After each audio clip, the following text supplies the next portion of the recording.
മഞ്ചേശ്വരം ബായർപദവിലെ tipper lorry driver Muhammad ആസിഫിന്റെ ദുരൂഹ മരണം സംബന്ധിച്ച അന്വേഷണത്തിന്റെ ഭാഗമായി ഫോറൻസിക് സർജൻ കായർകട്ടിൽ സന്ദർശനം നടത്തി.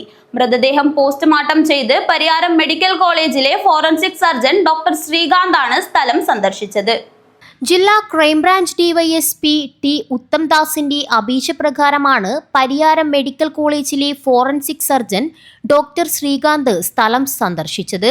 മുഹമ്മദ് ആസിഫിനെ അവശനിലയിൽ കാണപ്പെട്ട സ്ഥലം സർജൻ വിശദമായി പരിശോധിച്ചു. ഇവിടെ നിന്ന് നിർത്തിയിട്ട ലോറിയിലേക്കുള്ള ദൂരവും പരിശോധിച്ചു. ലോറിക്കകത്തും പരിശോധന നടത്തി. പരിശോധനയുടെ വിവരങ്ങൾ പുറത്തുവിട്ടിട്ടില്ല.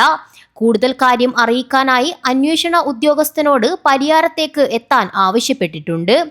ജനുവരി 15 രാത്രിയിലാണ് മുഹമ്മദ് ആസിഫിനെ കായർകട്ടയിൽ അവശനിലയിൽ കാണപ്പെട്ടത്.